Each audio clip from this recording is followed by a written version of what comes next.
everyone, I'm Hsing-ay Hsu, Steinway artist and artist in residence here at Klavierhaus. Welcome to a Nutmeg Studio Masterclass. And I'm so excited to be creating a community of fellow listeners here for our pianists to enjoy the camaraderie and relax while performing. So I hope you guys have a great time today. And afterwards, we will digest your experiences together, and we want to make performing really enjoyable. So let's take it with pianist number 1 is ShiShi. Come on up and, yeah. Can you tell us what you're playing? I'm playing Two Poems, Opus 32 by Scriabin.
So there is a lot of contrast. So it's a pretty wild spectrum. What do you think is the wildest moment? You can look at maybe the biggest dynamic, or you can look at the dissonance that is the craziest, but what to you feels like you're just so wild, or like you're not even ShiShi anymore, you're just crazy artiste.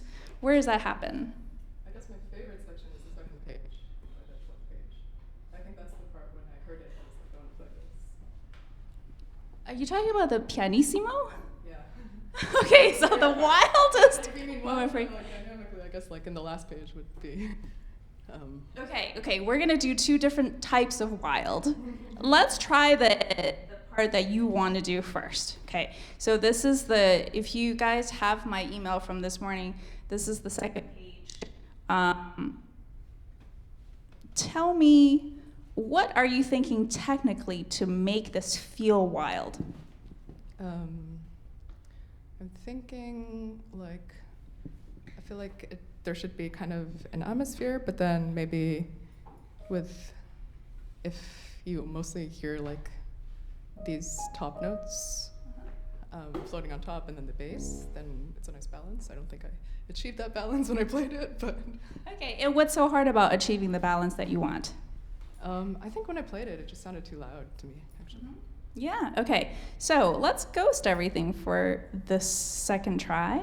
And don't worry if the sound doesn't come out, but give us the atmosphere you're looking for.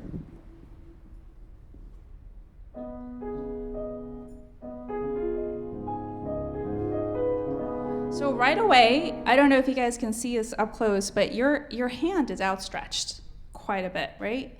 And you can try this. If it's outstretched, how much control do you have over it? Do you feel that? Now, if you can do this, like you're a jellyfish, but very, very slow jellyfish, lazy jellyfish. Lazy. Okay. So let's take the left hand off of the equation. Now, can I just take your wrist for a second? So can you give me your weight, your arm weight? Can you relax more? Okay. This is the weight that you have to work with, all right? If you're holding it up in the air, you don't have this control.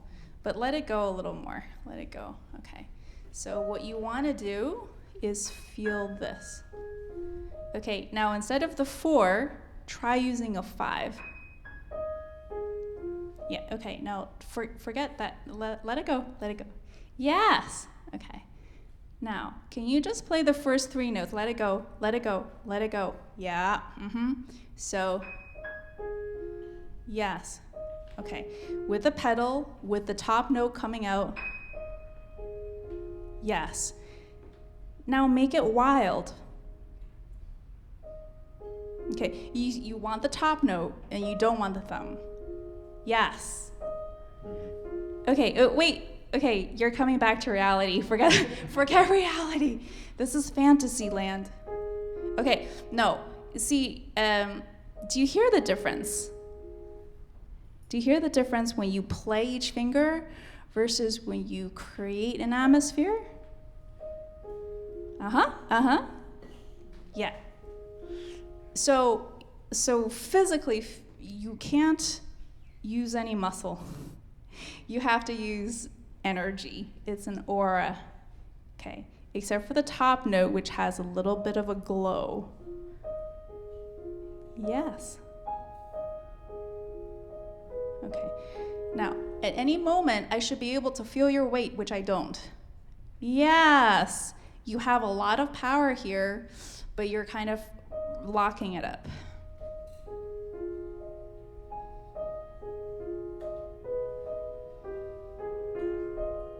Okay, good. Now, the other thing that I'm missing is your breath.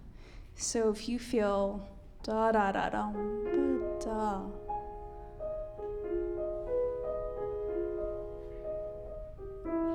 Okay, now when he writes down ba-bum, he really means long, short, long. Yeah.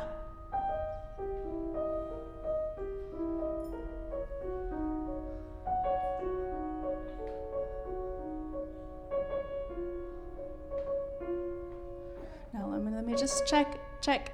Right, because I could hear that your sound was starting to get tight again. So you do it to yourself now. When you hear, so you have to be listening for the sound, and then spot check with your left hand.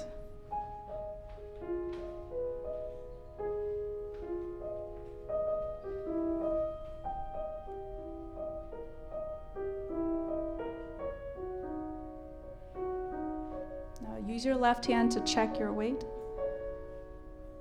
Do you feel it?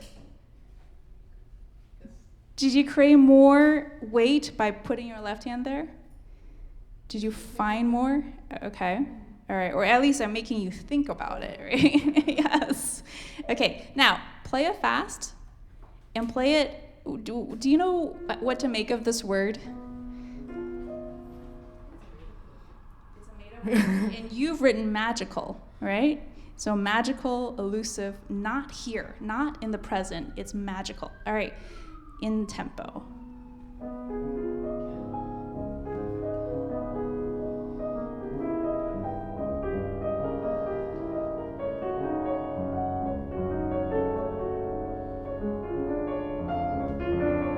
Okay, good. Okay. I am curious about your pedaling. Because you're not pedaling with the harmonic changes. What are you basing your decision on? It was a suggestion from my regular teacher, who took it from some other person, to like sort of blur the harmonies a little bit, and I've tried it both ways, and I kind of like it this way. So. Okay. Now, even with it blurred, there's a progression of harmonic colors. Do you think about colors when you play? I feel like it's like increasing a little. Okay. So that's dynamics, right? It's getting a little louder. But what about color, energy, or tension, or temperature? How are you differentiating each of them? Well, maybe it's also getting more intense in each of them. Okay, getting more intense. All right, so let's go back, and can you clarify for us the 4 different harmonies?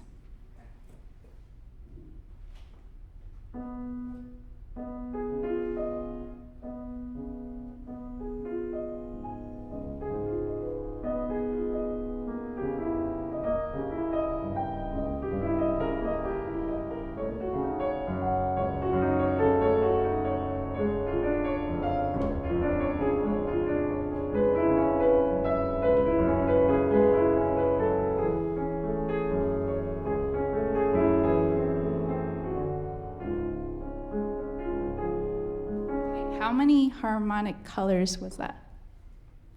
I don't know if I'm playing different colors successfully. Okay, but how many do you think you played? I feel like I can say that this color is different. Like when it gets to here, that's definitely different from what was happening before. And then when it resolves, it's different too. Yeah. So here's where These are like the same, but they're just getting transposed. transposed is when we take the same chord and we move the entire house and we move it to a different location. I wouldn't call this transposed because these are actually different chord qualities. And I think what I'm trying to suggest for your sensing of the differences is that each chord has some sort of a personality. And I think that you can do a bit more of exploring with that. So for instance, when there is like a diminished chord, like this one, right? Play that one. Yeah, do you feel that somehow it's like a little more shriveled because it's more diminished, right? So every one of them has just a little bit of a nuance. And that is why ShiShi's been in my intensive. We work on hyper measures. And I think that your score can use some score study. I wasn't sure how long you've had the score, but what it's not, what it doesn't have right now yet is kind of a scaffolding of how things kind of evolve and change over time. And so if you were saying to me that, you know, for all these bars, you were just thinking one color with a little intensity, I would say that it doesn't feel like the magical moment that you described. Like after I asked you the question, the wildest part, you immediately knew in your mind, this is what you wanted to play, right? So if it's that beautiful to you, then we can dig out, we can excavate a lot more of nuances and even smells or whatever it is that you use your imagination with. Okay. Now, the rhythm, it is supposed to be vague, but it's supposed to be vague for us out there. I think for you, it should be very clear. And I think that the breath is not quite settling, maybe. I think we've added a layer of breath on top, but it's not actually helping to feel da-da, da-da, da-da, da-da, da-da, da-da. It's a very clear 3 in terms of what your hands are doing. And then when it gets to us, it can be all murky and wild. So let's try this. And can you just count 1, 2, 3 out loud. 1.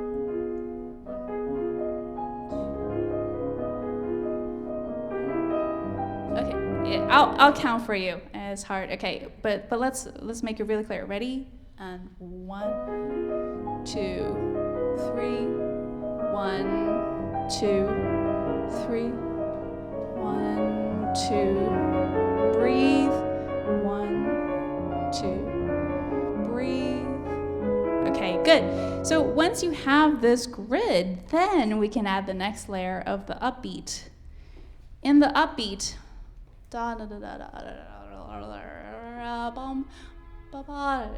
this is very different than. Do you hear the difference? Do you hear that there's a difference? That's a very significant rhythmic difference that he's writing in, right? So let's make that detail happen. It's something to grasp onto. Let's just do one more time.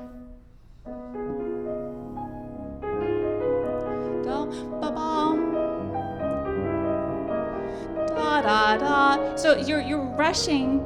I think you're rushing everything forward, but it doesn't have to all feel like it's falling forward. It can also be like a little bit out of time. If you know where the upbeat is, then you can be a little bit out of time in the upbeat. Because the whole idea of upbeat is to suspend it before you reach the downbeat, right? And right now, I think it's just kind of like flowing through without enjoying yourself. Yeah.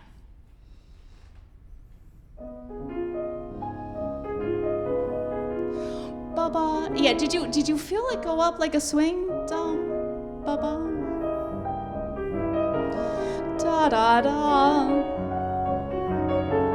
Da, ba-ba. With no hurry. Da-da-da.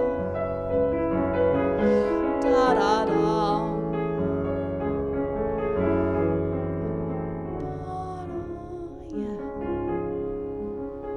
Yeah, so this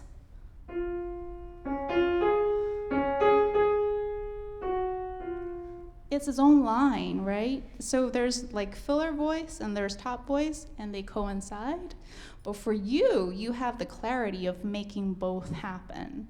Let's just try that right there.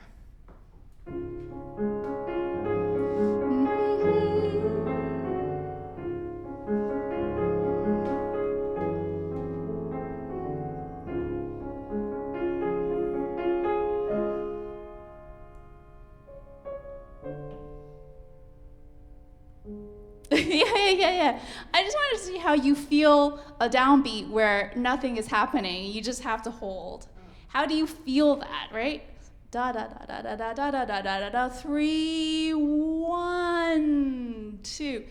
Nothing is happening on 1 except that we're holding our breath with you. And somehow it has to feel special. It has to feel like he arrived at this downbeat ahead of time. He arrived on the upbeat. And then we're just like holding our breath, waiting for it to come down. Can you do that for right here? 1, 2, breathe, feel it. 1, 2. No, you're early, right? Do you feel that? Can you count that? 1, 2, 3. 1, 2, 3. You move on. Yeah. These nuances, I think that's what makes Scriabin so poetic. This is a poem. What's a poem? A poem has tons of these tiny little details and moments where you're just savoring a sound, right? And so don't just walk by. Take your time, like look at every flower, be late. Be late to your next meeting and just kind of enjoy what the wildness is. Now let's look at the other wild place. Towards the end of this first piece, you have the double forte. I think you can be a lot wilder. Okay, think of a moment where maybe in your life you've been more wild than you care to tell us about. All right, now think about how to create that moment here. musically, how do you make it so wild that you're not even ShiShi anymore? Okay, like you're performing, and when you're performing, you get to be whoever you want. Can you have that kind of craziness at measure 24? Is that a good place? Right at it. Yeah.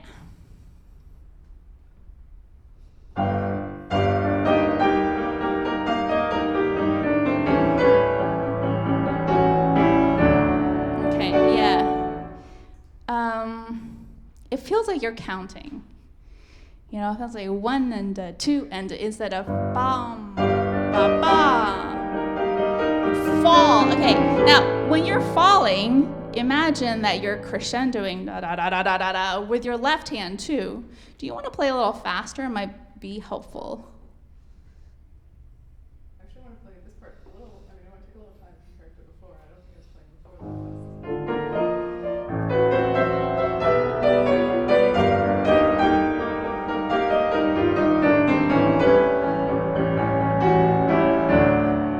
Okay, good. Okay, now you drew an arrow going forward. Does that mean you want to push forward? No, I just want to not like speed up, but just have the direction to that. Okay. How do you do a direction without speeding up? I just don't want the new fortissimo to be sudden. But that doesn't feel like a direction is what I mean, is we can give it more direction without time, but what are some of the other elements you can use instead of time? I guess get louder. Get louder is definitely a great option. Anything else?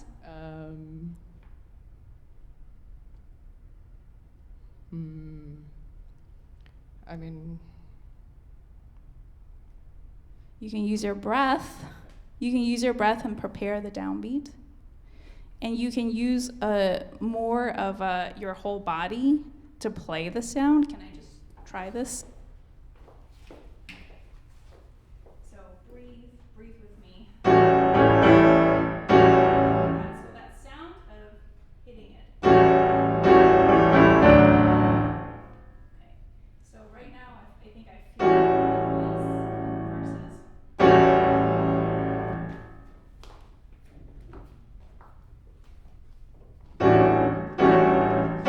So you want to think about a particular trajectory, and you want to hit it and then let it bounce. Okay, now hit it down further, like you're hitting the ball to the ground. Okay, one more time, let me try.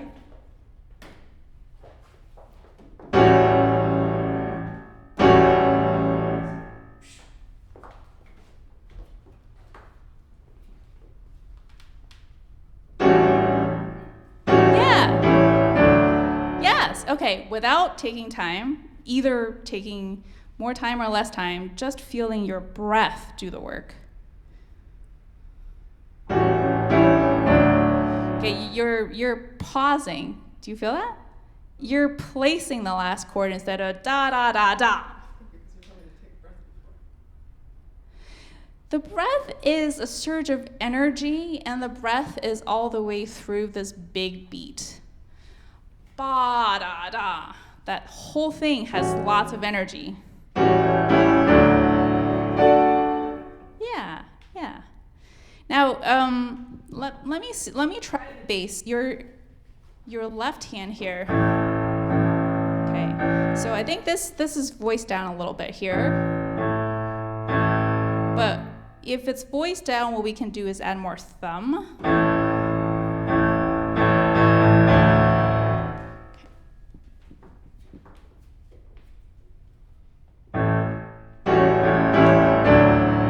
Okay, let's go back and put this all together. Somewhere up here, now we can really go wild.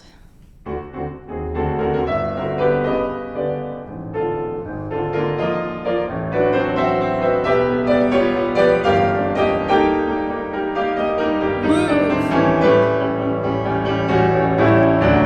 Yes, okay.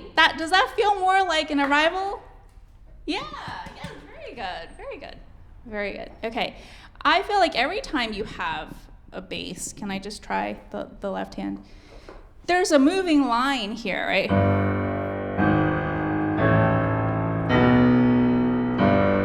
So can you use your thumb, which is your strongest asset, to give it a little bit of an explosive attack for your articulation?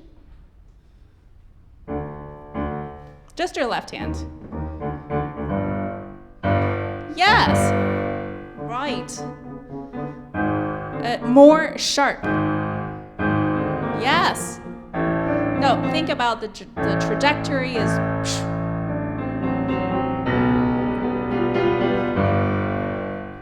Yes. Okay, let's put it all together and get more power. Go ahead.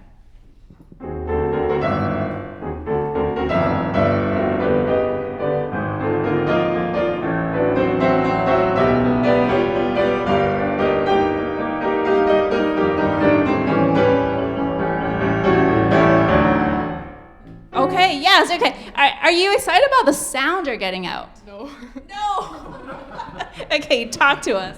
Well, I don't know. No, at that time I felt like I was just banging at it. You felt like you were banging at it, probably because you're not used to using so much. Well, yeah. It's hard to come to a piano, because today when I played this piano, I think I was saying to you, I felt like the bass is a lot quieter than I'm used to. So now I practice it a certain way, and now I'm sitting here and I can't play it that way.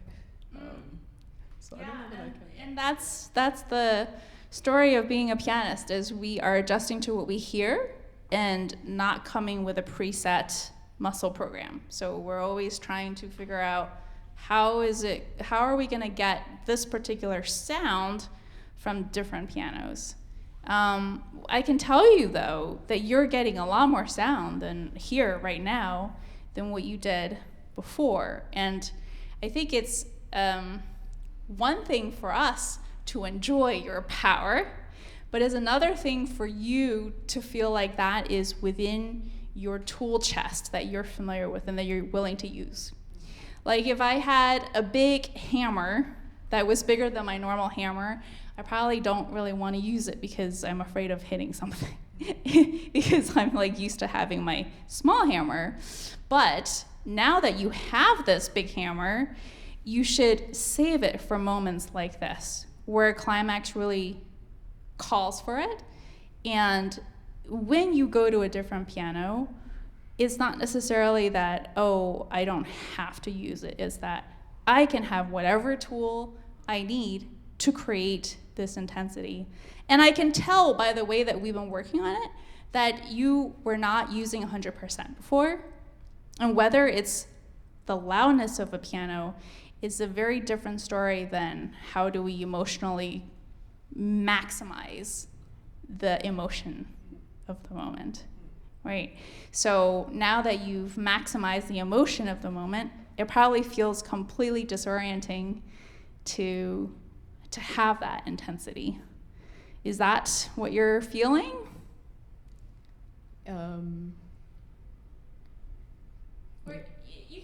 You can think about it. I mean, we can come back at the end and we're going to reflect and maybe, just take a little bit of time to process how this was.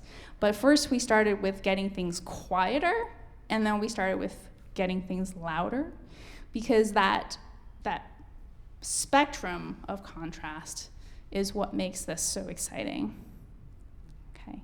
All right, wonderful work. Thanks.